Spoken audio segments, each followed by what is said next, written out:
लेकिन आज उनके घर में एक और परिवार भी ठहरा हुआ था। 2 अनजान मेहमान, एक पति और उसकी पत्नी, जो पिछली रात बारिश में फंस जाने के कारण यहीं रुक गए थे। दोनों अभी भी घर के अलग कमरे में चुपचाप सोए हुए थे। घर में अजीब सी खामोशी थी।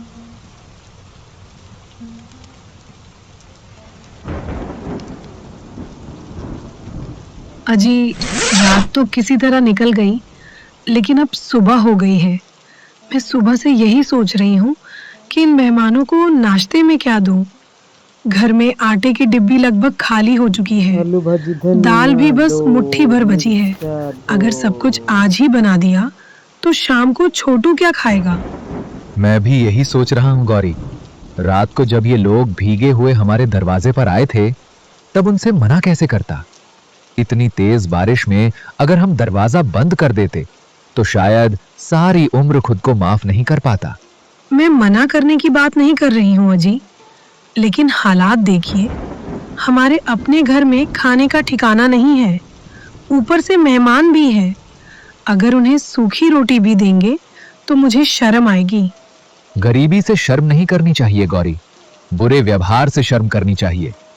हमारे पास जो है वही प्यार से खिला देंगे। शायद भगवान हमारी नीयत देख रहा हो। हर बार आप यही कह देते हैं, लेकिन जब छोटू भूखा होकर मेरी तरफ देखता है ना, तब मेरा दिल बैठ जाता है। इतने में छोटू उठकर बाहर देखने लगता है।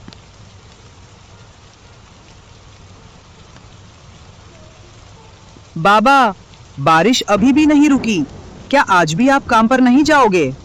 अगर बारिश थोड़ी भी कम हुई ना, तो मैं जरूर जाऊंगा, चाहे पूरा गांव घूमना पड़े। बाबा, मैं बड़ा होकर आपको कभी काम नहीं करने दूंगा। मैं बहुत सारे पैसे कमाऊंगा, फिर हमारे घर की छत भी नहीं बनवाऊंगा। रामू कुछ पल के लिए चुप हो जाता है। उसकी आंखें भर आती हैं। बस बेटा, भगवान करे तेरी हर बात सच हो। रामू बाहर बारिश देखने चला जाता है।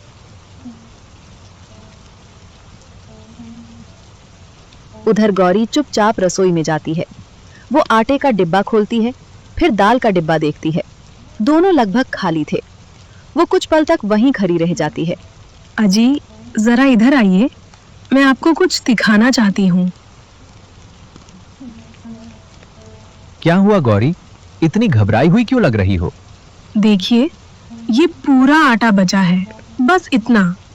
और ये दाल मुश्किल से 1 बार की। तेल भी तली में रह गया है। नमक है, लेकिन नमक से तो पेट नहीं भरता।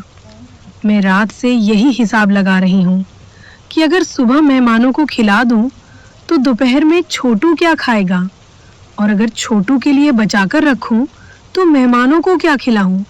समझ ही नहीं आ रहा कि क्या करूं। मुझे पता था कि घर की हालत खराब है, लेकिन इतनी खराब हो गई है इसका अंदाजा नहीं था। मैं आपको इसलिए नहीं बताती थी क्योंकि आप पहले से ही परेशान रहते हैं, लेकिन अब छिपाने जैसा कुछ बचा भी नहीं है। सुबह से मेरा मन रो रहा है अजी। घर में मेहमान बैठे हैं और मैं उनके लिए ढंग की चाय तक नहीं बना पा रही। गौरी, गरीब होना कोई गुनाह नहीं है। गुनाह तब होता है जब आदमी अपना इंसानियत का धर्म छोड़ दे। हमारे पास जो है वही खिलाएंगे। अगर वो अच्छे लोग होंगे तो समझ जाएंगे, और अगर नहीं समझेंगे तो भी मुझे कोई पछतावा नहीं होगा। आप हर बार इतनी बड़ी बातें कर लेते हैं, लेकिन मैं एक औरत हूँ अजी। मुझे मेहमान के सामने खाली बर्तन देखकर शर्म आती है। उधर दोनों मेहमान धीरे धीरे जाग चुके थे। लगता है हम लोगों की वजह से इन्हें परेशानी हो रही है। हाँ, मैंने भी महसूस किया है। कल रात जब हम आए थे, तब भी इनके घर की हालत देखकर मेरा दिल भर आया था। अभी कुछ मत कहना, पहले थोड़ा और देख लेते हैं। वो कुछ सोचता है, फिर बिना कुछ बोले अपनी पत्नी की तरफ देखता है। तुम फिर वही करने जा रहे थे? नहीं, अभी नहीं, सही समय आने दो। उनकी ये बात दूर खड़ा छोटू सुन तो लेता है, लेकिन उसे कुछ समझ नहीं आता। ये अजनबी चाचा बार बार सही समय क्यों बोलते हैं? छोटू मेहमानों के पास जाकर बैठ जाता है। चाचा जी, आपको बारिश अच्छी लगती है? पहले बहुत अच्छी लगती थी, लेकिन अब बारिश देखकर कुछ पुरानी बातें याद आ जाती हैं। कौन सी बातें? मेहमान आदमी कुछ पल के लिए चुप हो जाता है। उसकी आंखों में हल्की नमी दिखाई देती है। जब तुम बड़े हो जाओगे ना, तब शायद समझ पाओगे कि कुछ बारिशें सिर्फ पानी नहीं लाती, कुछ पुरानी यादें भी साथ ले आती हैं। मुझे तो बारिश में कागज की नाव चलाना अच्छा लगता है। मेहमान आदमी मुस्कुरा देता है, लेकिन उसके चेहरे की मुस्कान के पीछे एक गहरा दर्द साफ दिखाई दे रहा था। बारिश लगातार बरस रही थी। छप्पर से पानी टपक रहा था। मिट्टी का आंगन पूरी तरह भीग चुका था। गौरी ने बचा हुआ थोड़ा सा आटा गूथा और कांपते हाथों से रोटियां बेलने लगी। उसकी आंखों में आंसू थे, लेकिन वो उन्हें बार बार पोंछ रही थी ताकि कोई देख ना ले। अजी, जरा इधर आइए। मैं सुबह से अपने मन की बात दबाकर बैठी हूँ, लेकिन अब और हिम्मत नहीं बची। आप खुद देख लीजिए, ये आटे की परात लगभग खाली हो चुकी है। बड़ी मुश्किल से 5 रोटियां बन पाएंगी। दाल भी बस इतनी बची है कि कटोरी के तले को छू सके। तेल खत्म होने को है। लकड़ियां भी गीली हो गई हैं। मेरी समझ में कुछ नहीं आ रहा। ऐसा लग रहा है जैसे एक माँ और एक गृहिणी दोनों एक साथ हार रही हैं। मुझे अपने भूखे रहने का दुख नहीं है अजी, लेकिन जब छोटू मेरी तरफ उम्मीद से देखता है ना, तब लगता है जैसे कोई मेरे कलेजे को मुट्ठी में दबा रहा हो। गौरी, मेरी तरफ देखो। तुम खुद को इतना मत तोड़ो। मैं जानता हूं कि इस घर की हर मुसीबत सबसे पहले तुम्हारे सामने आती है। तुमने कितनी बार खुद भूखे रहकर मुझे और छोटू को खिलाया है। मैंने सब देखा है, बस कभी कहा नहीं। लेकिन एक बात याद रखना, गरीब आदमी की सबसे बड़ी दौलत उसका दिल होता है। अगर आज हम अपने दरवाजे से किसी भूखे को लौटा दें तो शायद हमारे बर्तन भर जाएं, लेकिन हमारा मन सारी उम्र खाली रहेगा। मुझे भी डर लगता है, मुझे भी चिंता होती है कि कल क्या होगा, लेकिन मैं इतना जरूर जानता हूं कि भगवान देर करता है, अंधेर नहीं। वो हमारी परीक्षा ले रहा है। हर बार आप भगवान का नाम लेकर मुझे समझा देते हैं, लेकिन कभी कभी मेरा विश्वास भी डगमगा जाता है। सोचिए, 3 दिन से बारिश हो रही है। आप मजदूरी पर नहीं जा पाए। घर में 1 रुपया नहीं बचा। उधार देने वाले भी अब मुंह फेरने लगे हैं। ऊपर से मेहमान भी हमारे घर में हैं। मैं उन्हें बोझ नहीं कह रही, भगवान गवाह है, मैं ऐसा सोच भी नहीं सकती। लेकिन उनकी खातिरदारी ठीक से ना कर पाने का दुख मुझे अंदर ही अंदर खाए जा रहा है। अगर इंसान की इज्जत खाने की थाली से होती तो दुनिया के सारे अमीर सबसे अच्छे इंसान होते, लेकिन ऐसा नहीं है गौरी। इज्जत दिल से होती है। हम उन्हें झूठी शान नहीं, सच्चा अपनापन दे रहे हैं। मुझे यकीन है अगर वो अच्छे इंसान होंगे तो हमारी मजबूरी समझ जाएंगे। कुछ देर बाद गौरी ने कांपते हाथों से थाली सजाई और मेहमानों के सामने रख दी। भैया, बहन जी, घर में बस यही बचा था। अगर खाने में कोई कमी रह जाए तो मुझे माफ कर दीजिएगा। सच कहूँ तो पहली बार ऐसा लग रहा है कि मैं अपने घर आए मेहमानों की ठीक से सेवा भी नहीं कर पा रही। आप लोग बुरा मत मानिएगा। हमारे पास जो था हमने वही पूरे मन से बनाया है। दुनिया का सबसे स्वादिष्ट खाना कौन सा होता है? वो खाना जिसमें घी ज्यादा हो, ऐसा नहीं। वो खाना जिसमें मसाले ज्यादा हो, ऐसा भी नहीं। दुनिया का सबसे स्वादिष्ट खाना वो होता है जिसमें परोसने वाले का दिल मिला हो, और इस थाली में मुझे वही दिखाई दे रहा है। लेकिन एक बात मेरी समझ में नहीं आ रही, तुम दोनों की थाली कहाँ है? अरे, हम लोग बाद में खा लेंगे, पहले आप लोग खाइए। मेहमान पहले खाते हैं, घर वाले बाद में। छोटू ने पहले ही खा लिया, बस आप दोनों खा लीजिए, उसके बाद हम भी खा लेंगे। नहीं रामू, मैं उम्र भर लोगों के चेहरे पढ़ता आया हूं। तुम्हारी मुस्कान बता रही है कि तुम सच नहीं बोल रहे। तुम्हारी आंखें कह रही हैं कि तुम भूखे हो। तुम्हारी पत्नी की कांपती उंगलियां बता रही हैं कि इस थाली को बनाने में उसने अपने हिस्से का खाना भी छोड़ दिया है। अगर मैं ये सब देखकर भी चुपचाप खा लूं तो मुझसे बड़ा स्वार्थी कोई नहीं होगा। ऐसी बात नहीं है भैया, हम सच में बाद में खा लेंगे। आप लोग बेफिक्र होकर खाना शुरू कीजिए। उसी समय छोटू मासूमियत से बोल पड़ा। माँ, आप फिर झूठ बोल रही हो ना? मैंने सुबह देखा था कि आटे का डिब्बा खाली हो गया था। आपने खुद कहा था कि अब बस यही आखिरी रोटियां बनेंगी। बाबा ने भी सुबह से कुछ नहीं खाया, आपने भी नहीं खाया। आप दोनों हमेशा कहते हो कि हमें भूख नहीं है, लेकिन रात को जब मैं उठता हूं ना, तब आपको चुपके चुपके पानी पीते देखता हूं। क्या पानी पीने से सच में भूख खत्म हो जाती है? छोटू की बात सुनते ही पूरे घर में सन्नाटा छा गया। रामू, अब एक शब्द भी मत कहना। जिस घर में माँ बाप अपने बच्चे के लिए भूखे रह जाते हों, जिस घर में मेहमान की इज्जत बचाने के लिए अपनी भूख छिपाई जाती हो, उस घर में बैठकर अकेले खाना मेरे बस की बात नहीं है। अगर खाना होगा तो हम सब साथ बैठकर खाएंगे, और अगर तुम लोग नहीं खाओगे तो मैं भी एक निवाला अपने मुंह में नहीं डालूंगा। साहब, ऐसा मत कहिए। मेरे लिए सबसे बड़ी खुशी यही है कि मेरे घर आया मेहमान भूखा ना जाए। गरीबी तो हमारी किस्मत है, लेकिन मेहमान का अपमान हमारी पहचान नहीं बन सकता।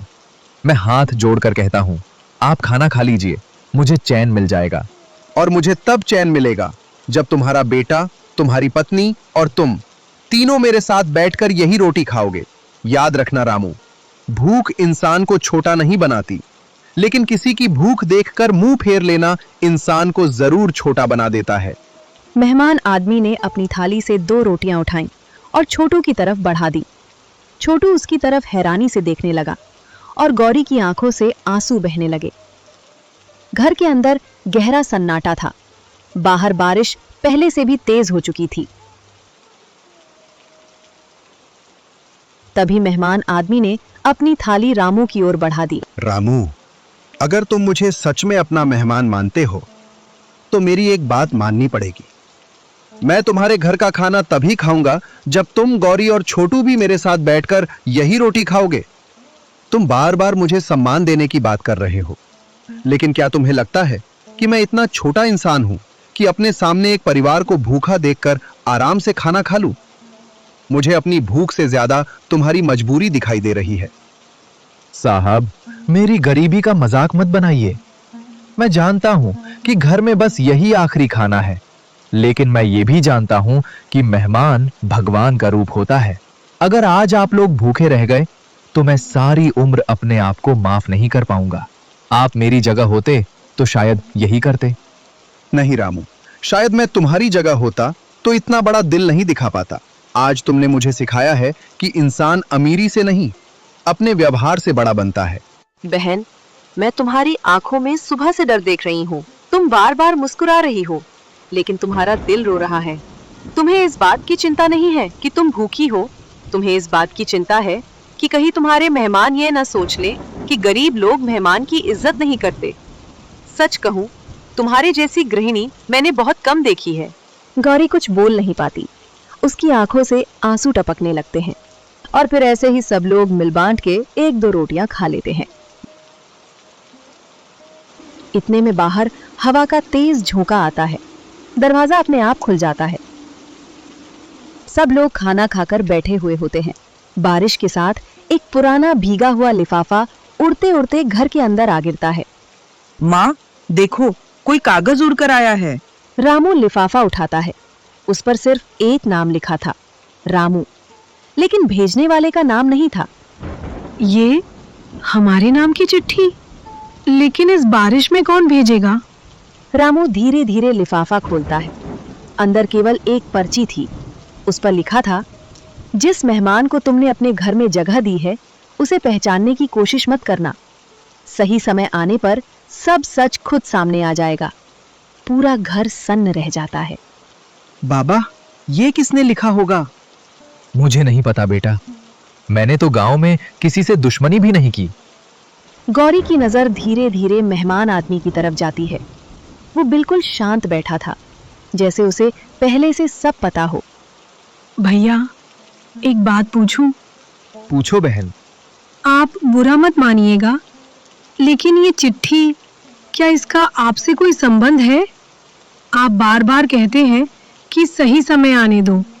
अब इस चिट्ठी में भी वही बात लिखी है।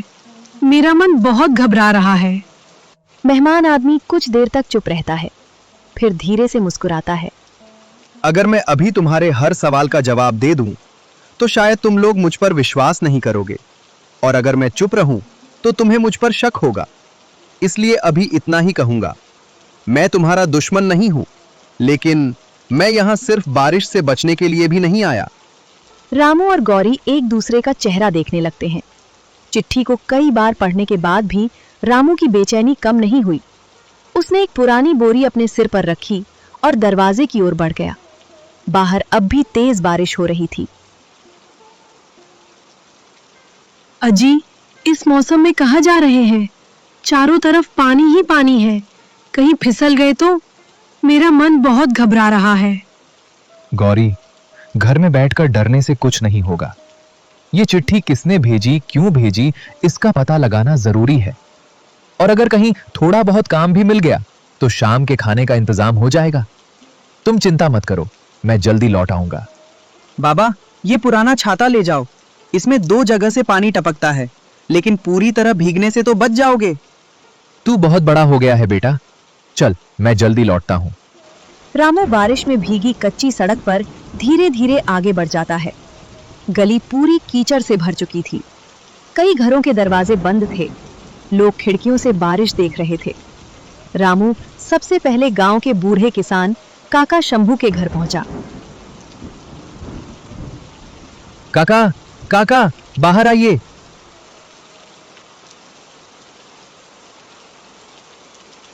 अरे रामू, इस बारिश में क्या हुआ बेटा? सब ठीक तो है? काका, कल रात 2 मुसाफिर मेरे घर रुके हैं। आज सुबह किसी ने मेरे नाम की एक चिट्ठी भेजी।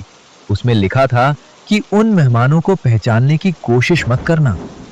आप पूरे गांव को जानते हैं, क्या किसी अजनबी को इधर आते देखा था? नहीं बेटा, लेकिन रात देर से मुझे ऐसा लगा था जैसे कोई आदमी पीपल के पेड़ के पास खड़ा था। बारिश बहुत तेज थी, इसलिए चेहरा नहीं देख पाया। तू जरा संभल कर रहना। धन्यवाद काका, अगर कुछ और याद आए तो मुझे जरूर बताइएगा। रामू आगे बढ़ा। थोड़ी दूर पर हरिराम अपनी आधी खुली दुकान में बैठा था।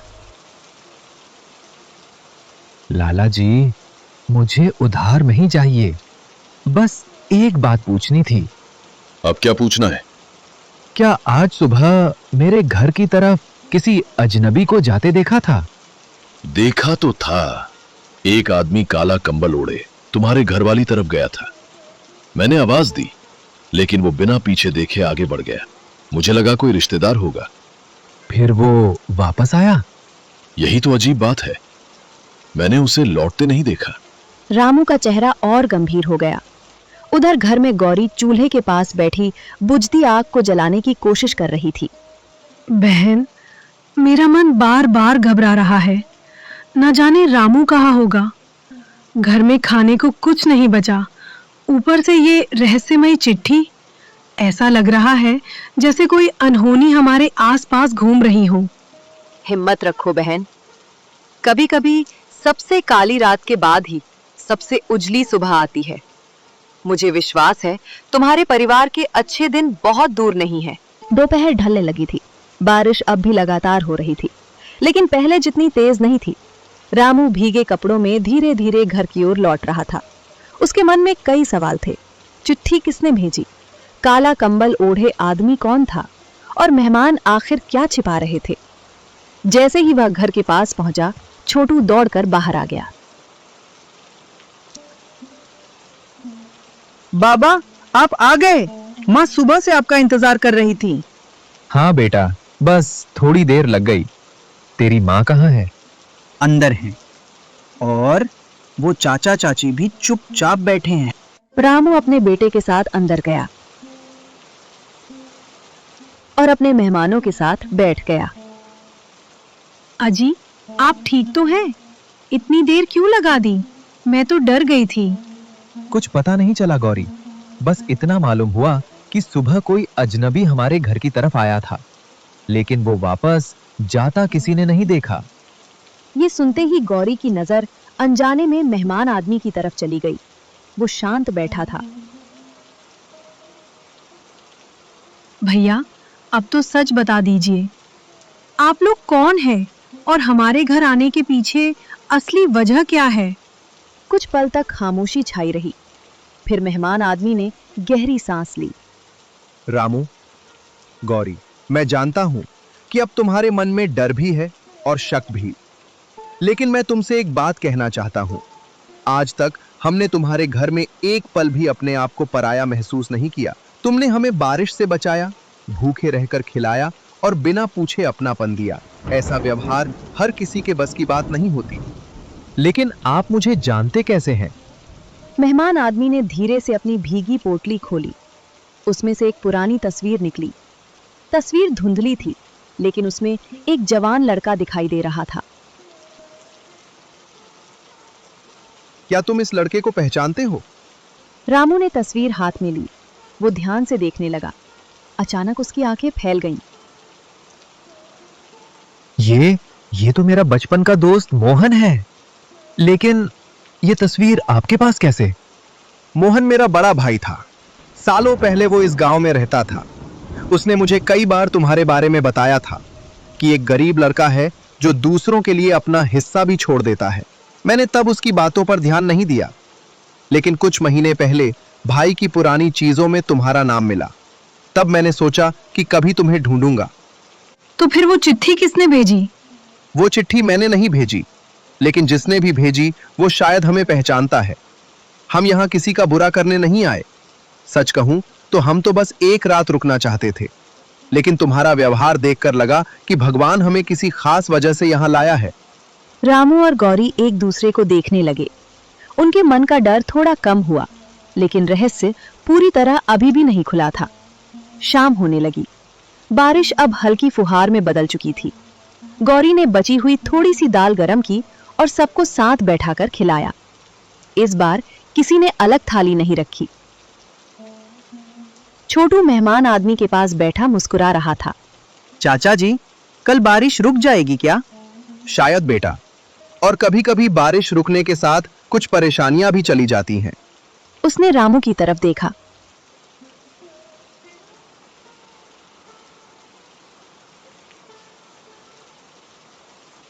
रामू, कल सुबह मैं तुमसे एक जरूरी बात करूंगा।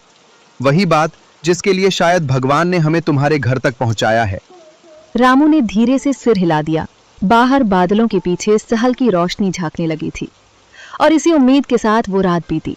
एक ऐसी रात जिसके बाद रामू के जीवन की दिशा बदलने वाली थी।